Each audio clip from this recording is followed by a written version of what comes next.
नमस्कार साथियों, आज हम पढ़ेंगे राजनीति विज्ञान का अध्याय 1 जिसका नाम है लोकतंत्र क्या और लोकतंत्र क्यों। देखो, सबसे पहले अगर मैं लोकतंत्र शब्द की बात करूं तो लोकतंत्र शब्द का मतलब है लोक प्लस तंत्र, यानी कि लोगों का तंत्र, यानी कि लोगों का शासन। तो इस शब्द का मतलब होता है लोकतंत्र। शब्द का मतलब क्या होगा? लोगों का शासन।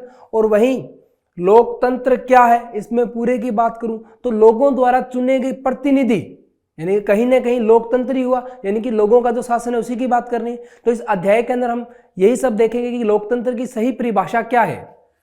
कुछ देश ऐसे भी हैं जहां सिर्फ नाम का लोकतंत्र है, यानी कि नाम तो लोकतंत्र का है, यानी कि जो सरकार चुनकर जाती है वो तो कहीं ना कहीं जनता के द्वारा चुनी जाती है, पर उनके चुनने के जो तरीके हैं वो अप्रत्यक्ष रूप से सही नहीं है, या मैं से कहूँ कि प्रत्यक्ष रूप से सही नहीं है, यानी कि कहीं ना कहीं गलत है। आगे देखते हैं अपने। सबसे पहले अगर मैं बात करूं कि लोकतंत्र का अर्थ क्या है, जैसा कि मैंने आपको बताया लोकतंत्र यानी कि लोक प्लस तंत्र। और ये लोकतंत्र शब्द है ना, ये डेमोक्रेसी यानी कि एक यूनानी शब्द था डेमोक्रेसी, उसी से मिला है और इस डेमोक्रेसिया से बना है। और यूनानी में डेमोस का अर्थ होता है लोग और क्रेसिया का अर्थ होता है शासन, यानी कि लोगों का शासन। तो अगर मैं बात करूं लोकतंत्र की तो लोकतंत्र का मतलब क्या हुआ? लोगों का शासन। आगे देखते हैं लोकतंत्र। देखो बच्चों कि शासन का वह रूप जिसमें शासकों का चुनाव जनता करती है क्या कहलाता है? लोकतंत्र। यानी कि लोगों का लोगों द्वारा शासन, या लोगों का लोगों के चुने हुए प्रतिनिधियों द्वारा जो शासन किया जाता है उसे क्या कहते हैं? लोकतंत्र। लोगों का लोगों के लिए और लोगों के द्वारा। आगे देखते हैं कि लोकतंत्र निष्पक्ष और स्वतंत्र चुनावों पर आधारित होता है। निष्पक्ष और स्वतंत्र चुनावों का मतलब है कि बच्चों मताधिकार का प्रयोग करते हुए जो जनता होती है, जो लोग होते हैं, अपने चेहरों को यानी कि अपने द्वारा चुने गए उम्मीदवारों को संसद में भेजती है और वो उन्हीं लोगों के लिए वहां कार्य करते हैं, यानी कि लोग ही उन लोगों को चुनते हैं जो उनके ऊपर शासन करेंगे। लोकतंत्र में हर वयस्क नागरिक का एक वोट होता है। हर वयस्क नागरिक का मतलब है, जैसे भारत के अगर दृष्टिकोण से देखें तो 21 साल से अधिक आयु का हर एक व्यक्ति, पुरुष महिला, हर एक व्यक्ति जो होता है उसे वोट देने का अधिकार प्राप्त होता है। लोकतांत्रिक सरकार संवैधानिक कानूनों और नागरिक अधिकारों के आधार पर ही काम करती है, यानी कि जो सरकार चुनकर बनी है वो जो सरकार होगी कहीं ना कहीं संविधान के अनुसार कार्य करेगी, यानी कि संविधान के अंदर उनको कार्य करने की जो रीत अपनाई गई है, जो नीति अपनाई गई है, उसी नीति के अंतर्गत वह कार्य करेगी। अब जैसे कि अब्राहम लिंकन का आपने नाम सुना होगा बच्चों, तो अब्राहम लिंकन के अनुसार लोकतंत्र की अगर मैं बात करूं तो वो था कि लोकतंत्र एक ऐसी सरकार है जो लोगों की हो, लोगों के लिए हो और लोगों द्वारा बनाई गई हो। ये जो शब्द था बच्चों ये अब्राहम लिंकन के थे कि लोगों की सरकार लोगों के द्वारा और लोगों के लिए। तो ऐसी सरकार को क्या कहा जाता है? लोकतंत्र। या ऐसे शासन को क्या कहा जाता है? लोकतंत्र शासन व्यवस्था। लोकतंत्र की मुख्य विशेषताएं। अब मैं बात करूं बच्चों कि इसकी विशेषताएं क्या हैं और कैसे इसकी विशेषताओं को दरकिनार किया जाता है, यानी कि कैसे सिर्फ नाम का लोकतंत्र दिखाया जाता है कि हमारे यहाँ लोकतंत्र है पर उसकी धज्जियां उड़ाई जाती है। तो वो सब हम यहाँ देखेंगे कि कैसे लोकतंत्र की धज्जियां उड़ाई जाती है। तो हम इसे बात करते हैं। जैसे अगर इसका पहला अगर मैं मुख्य विशेषता की मैं बात करूं तो वो है प्रमुख फैसले निर्वाचित नेताओं के हाथ में हो। इसका अर्थ है बच्चों कि जो भी कानून का निर्माण हो रहा है, जो भी जनता के लिए फैसले लिए जा रहे हैं, वो फैसले सिर्फ वो ही नेता ले सकें जो लोगों द्वारा चुनकर सरकार के अंदर पहुंचे हैं। पर अब इसके खंडन के मैं अगर आपको उदाहरण दूं तो इनमें सबसे पहला उदाहरण है पाकिस्तान का उदाहरण।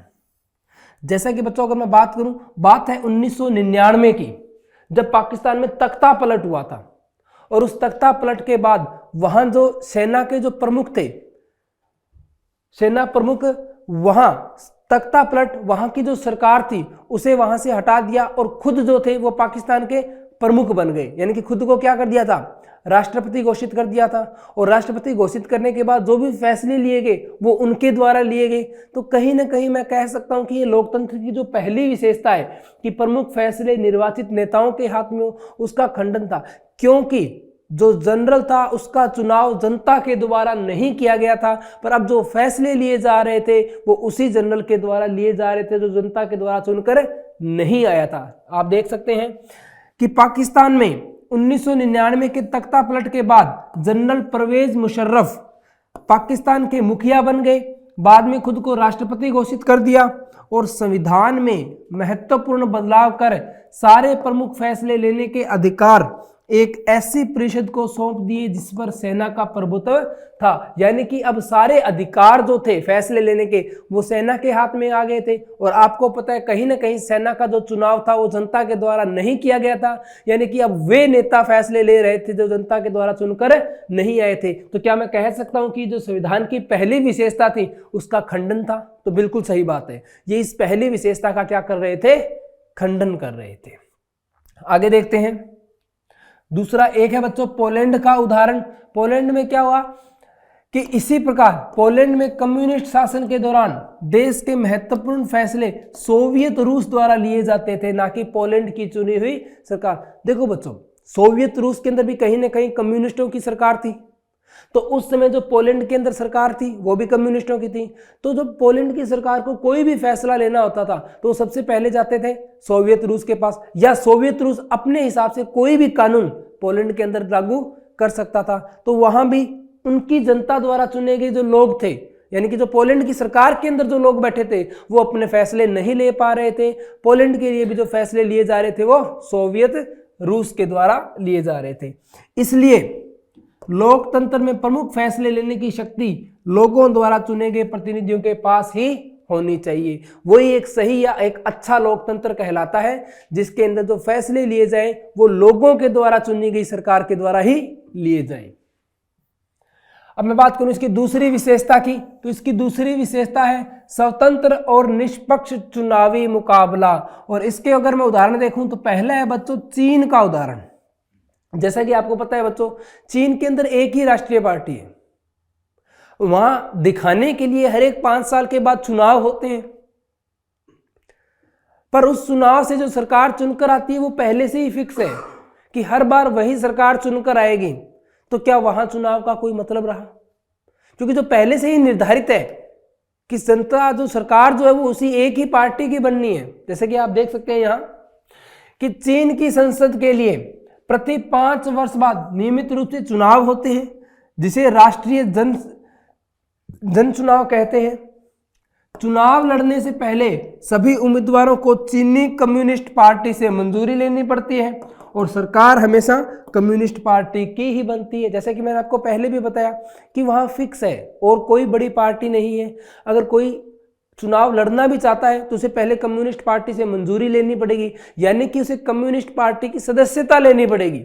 यानी कि अगर कोई चुनाव, वही बात है बच्चों, मान लो किसी क्षेत्र में चुनाव हो रहा है और वहां एक ही उम्मीदवार खड़ा हुआ, तो आप उसे वोट दो या ना दो, जीत उसकी तय है। तो क्या वो लोगों द्वारा चुनी गई सरकार थी? तो हम ऐसा नहीं कह सकते। पर वहां भी कहा जाता है कि लोकतंत्र है, तो इसीलिए कहा जाता है कि बच्चों जो दूसरी विशेषता थी कि स्वतंत्र और निष्पक्ष चुनावी मुकाबला हो, तो वहां किसी प्रकार का मुकाबला ही नहीं हो रहा, सरकार ही एक है। तो क्या उसे स्वतंत्र व निष्पक्ष चुनावी मुकाबला कहेंगे? नहीं कह सकते। यानी कि लोकतंत्र की दूसरी विशेषता को पूरा नहीं कर रहा है, तो ये एक अच्छा लोकतंत्र साबित नहीं हो सकता। दूसरा उदाहरण मैक्सिको का उदाहरण है बच्चों। यहां भी एक ही पार्टी है जिसके नियंत्रण में सब कुछ रहता है। वहां चुनाव जरूर होते हैं बच्चों, पर चुनाव के दौरान वहां की मीडिया, वहां के जितने भी सरकारी जो स्कूल, अगर मैं बात करूं सरकारी संस्थाओं की बात करूं, तो सभी मजबूर हैं उसी एक पार्टी को वोट देने के लिए। तो कहीं ना कहीं वो पार्टी हमेशा चुनाव के अंदर जीतेगी ही जीतेगी। तो उन्हीं सब चीजों का यहां बताया गया है। देख सकते हैं अपने कि मैक्सिको में हर 6 साल में राष्ट्रपति चुनाव होते हैं और वहां कभी तानाशाही या फौजी शासन की स्थापना नहीं हुई, परंतु हर बार PRI, जैसे मैंने आपको चाइना के अंदर बताया, चीन के अंदर बताया, हमेशा कम्युनिस्ट पार्टी की सरकार बनती है, ऐसे ही मैक्सिको के अंदर हमेशा PRI एक राष्ट्रीय पार्टी है, इसी की सरकार बनती है, क्योंकि जितने भी सरकारी संस्थान में कार्यरत लोग हैं वो मजबूर हैं इस पार्टी को वोट देने के लिए, और जितना भी मीडिया तंत्र है वो सिर्फ और सिर्फ इसी पार्टी के बारे में बोलता है, अन्य कोई पार्टी के बारे में बोल नहीं सकता। और जितने भी सरकारी संस्थानों में जो लगे हुए लोग हैं उनके परिवार वाले भी कहीं ना कहीं बाध्य है इसी पार्टी को वोट देने में। तो जब सभी लोग एक ही पार्टी को वोट दे रहे हैं तो संभव सी बात है कि यही पार्टी सरकार में आएगी, तो यह भी किसी प्रकार का निष्पक्ष चुनाव नहीं हुआ। कि राजनीतिक संगठन ही चुनाव जीतता था, वह विपक्षी दल थे परंतु चुनाव पूर्ण रूप से इस पार्टी के नियंत्रण में होता था। यानी कि वहां की मीडिया की बात करो या अन्य सरकारी संस्थाओं की बात करो तो वो सभी संस्थाएं चुनाव के समय भी इसी एक पार्टी के अंतर्गत कार्य करती थी। यहां तक कि विद्यार्थियों को कहा जाता था कि वह अपने पेरेंट्स यानी कि माता पिता को कहे कि केवल PRI के लिए ही वोट करें। मीडिया, सरकारी मशीनरी, सरकारी कर्मचारी, सभी लोगों को PRI के लिए कार्य करना पड़ता था। यानी कि सारे जो कार्य हैं वो PRI के तहत ही हो रहे थे। अन्य कोई पार्टी अपने लिए चुनावी सभाओं का भी आयोजन नहीं कर सकती थी। इसलिए केवल चुनाव करवा देना भरी पर्याप्त नहीं है, चुनाव स्वतंत्र और निष्पक्ष भी होने चाहिए। यानी कि ये जैसे मैंने आपको दो उदाहरण बताए, चाइना और मैक्सिको, ये दोनों ही चुनावी प्रक्रिया तो अपनाते हैं पर निष्पक्ष या स्वतंत्र चुनाव नहीं करवाते। यानी कि इनके दिखाने के लिए तो लोकतंत्र है पर वास्तविकता में यहाँ कोई भी लोकतंत्र विद्यमान नहीं है। तीसरी जो विशेषता है बच्चों वो है एक व्यक्ति एक वोट एक मोल। इसके अंदर देखते हैं कि हालांकि विश्व के ज्यादातर लोकतांत्रिक देशों ने सार्वभौमिक वयस्क मताधिकार के सिद्धांत को स्वीकार कर लिया है। सार्वभौमिक यानी कि हर एक वयस्क नागरिक को मत का अधिकार हो, इसे बोलते हैं सार्वभौमिक मताधिकार। परंतु आज भी विश्व के अनेक देशों में सभी लोगों को समान मतदान का अधिकार नहीं है। जैसे बच्चों इसके उदाहरण की अगर मैं बात करूं तो पहला उदाहरण है सऊदी अरब का। जैसे कि पिछले कुछ समय तक अगर मैं बात करूं तो सऊदी अरब के अंदर जो महिलाएं थी, महिलाओं को वोट देने का अधिकार नहीं होता था। वही भारत के अंदर सन 1919 से महिलाओं को वोट देने का अधिकार भी प्राप्त हो गया था। कुछ समय पूर्व तक सऊदी अरब में महिलाओं को वोट देने का अधिकार नहीं था। लोकतंत्र में हर वयस्क नागरिक का एक वोट होना चाहिए और हर वोट का एक समान मूल्य होना चाहिए। यानी कि यह भी किसी न किसी तरह लोकतंत्र का क्या कर रहा था, उल्लंघन कर रहा था, या लोकतंत्र की इस विशेषता का क्या कर रहा था, उल्लंघन कर रहा था। चौथी अगर विशेषता की बात करूं तो वो है कानून का राज और अधिकारों का आदर। और इसके अगर मैं उदाहरण की बात करूं तो इसका सबसे बढ़िया उदाहरण है बच्चों जिम्बाब्वे। कैसे ये देखते हैं कि जिम्बाब्वे में 1980 में आजादी प्राप्त होने के बाद से ज्यादातर समय रॉबर्ट मुगाबे का शासन रहा। रॉबर्ट मुगाबे एक प्रकार का तानाशाही था बच्चों वहां का, और लगभग आजादी के बाद काफी एक लंबे समय तक इसी का राज रहा। वह एक लोकप्रिय नेता रहे, परंतु चुनाव जीतने के लिए हर प्रकार से मीडिया, न्यायपालिका और हर उस संस्था को दबाया जिन्होंने उनकी सरकार का विरोध किया, और इस प्रक्रिया में कई बार लोगों के बुनियादी अधिकारों का भी अतिक्रमण हुआ। यानी कि कहीं न कहीं अगर जैसे मैं कहूँ कि हर एक प्रकार के जो मौलिक अधिकार थे उनका हनन किया गया। लोकप्रिय होने के साथ साथ इन्होंने कई चुनावी गड़बड़ियां भी की चुनाव जीतने के लिए। यानी कि एक लंबे समय तक चुनाव के अंदर या लंबे समय तक जिम्बाब्वे के ऊपर शासन करते रहे थे। अतः जरूरी है कि सरकार नागरिकों के कुछ बुनियादी अधिकारों का आदर करे, उनको सोचने की, अपनी राय बनाने की, सार्वजनिक रूप से अपने विचार व्यक्त करने की, संगठन बनाने की, विरोध करने की और अन्य राजनीतिक गतिविधियां करने की स्वतंत्रता होनी चाहिए। यानी कि उनके पास उनके मौलिक अधिकार होने चाहिए।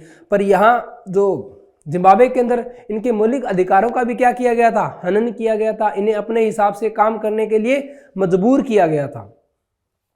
इसी प्रकार एक लोकतांत्रिक सरकार सिर्फ इसी कारण से मनमानी नहीं कर सकती कि उसने चुनाव जीता है, बल्कि उसे अल्पसंख्यक समूहों को दी गई गारंटियों का भी आदर करना चाहिए।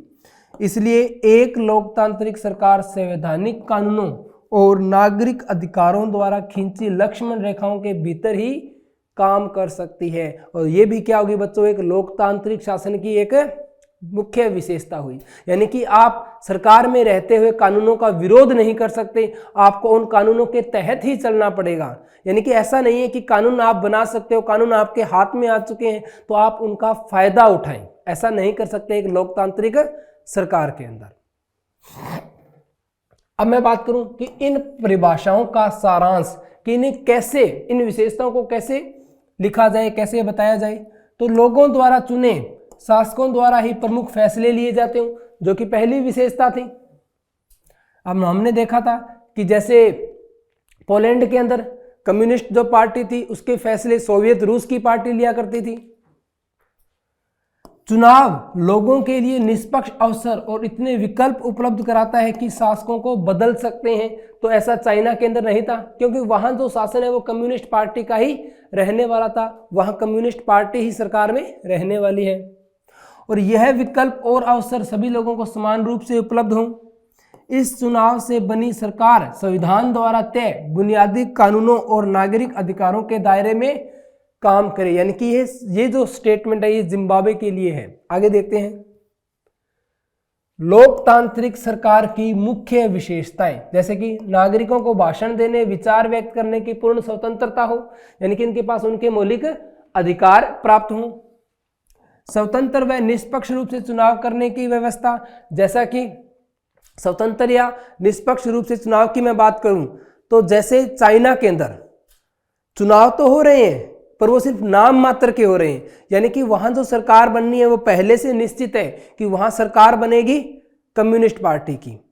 ऐसे ही अगर मैं बात करता दूसरे देशों की, तो कुछ देश जैसे कि मैक्सिको, तो मैक्सिको के अंदर भी चुनावी जो है वो जो प्रक्रिया जो है उसके अंदर भी हमेशा एक ही पार्टी हमेशा चुनाव जीतकर आती है। तो यहाँ चुनाव तो हो रहे हैं पर निष्पक्ष चुनाव नहीं हो रहे। राजनीतिक दलों को स्वतंत्र रूप से काम करने की आज्ञा, जैसा कि पाकिस्तान में दिखाया गया, वहां तख्ता पलट कर दिया गया। और हाल ही की मैं बात करूं तो म्यांमार के अंदर तख्ता पलट कर दिया गया। तो जो सेना है वो लोगों द्वारा चुनकर नहीं आती, तो अब उन पर शासन कौन कर रही है? सेना कर रही है। यानी कि वो किसी भी प्रकार से लोकतांत्रिक सरकार की विशेषताओं को पूरा नहीं करती। व्यापारियों को व्यापारिक संघ स्थापित करने की पूर्ण स्वतंत्रता हो और प्रेस को पूर्ण आजादी हो। यानी कि प्रेस उस समय की जो लोकतांत्रिक सरकार है उसके नियंत्रण में न हो। अब मैं बात करता हूं गैर लोकतांत्रिक सरकार के कुछ लक्षण। देखो जैसे कि अपनों ने लोकतांत्रिक सरकार के बारे में देखा, ऐसे ही एक होती है बच्चों गैर लोकतांत्रिक सरकार, यानी कि जहां लोकतंत्र न हो। तो लोग सरकार और उसकी नीतियों की आलोचना नहीं कर सकते, जैसे कि चाइना। यह एक प्रकार से गैर लोकतांत्रिक, या जो राजतंत्र भी होता है तो राजतंत्र में भी आप शिकायतें नहीं कर सकते। शासनकर्ता सर्वे सर्वा होता है, यानी कि उसके जो फैसले होते हैं वही अंतिम निर्णय माने जाते हैं। उसने जो फैसला कर दिया वो सही है, अगर वो सही हो या ना हो पर वो सबको मानना पड़ता है, सब उसे मानने के लिए बाध्य होते हैं। विपक्षी दलों का कोई स्थान नहीं, यानी कि वहां एक ही दल होता है और उसी दल की सरकार होती है। मजदूरों को व्यापारिक संघ स्थापित करने की अनुमति नहीं है, यानी कि एक ही पार्टी सत्ता में रहेगी, उसके अलावा और कोई ऑर्गेनाइजेशन नहीं बन सकता। और प्रेस को पूर्ण आजादी प्राप्त नहीं होती, जैसा कि आपने देखा था कई देशों के अंदर वहां की मीडिया भी जो थी वो भी सरकार की तरह ही कार्य कर रही थी, मतलब सरकार के लिए ही कार्य कर रही थी। तो लोकतंत्र के खिलाफ में अगर मैं तर्क की बात करूं कि कुछ देश लोकतंत्र को न अपनाने का जो कारण देते हैं, जो तर्क देते हैं, मैं उनकी बात करूंगा कि उनके खिलाफ में क्या क्या तर्क दिए जाते हैं। सबसे पहला तर्क है अस्थिरता, यानी कि इनका मानना है कि लोकतंत्र के अंदर नेता बदलते रहते हैं हर 4-5 साल के बाद, तो वहां किसी प्रकार की स्थिरता नहीं आती।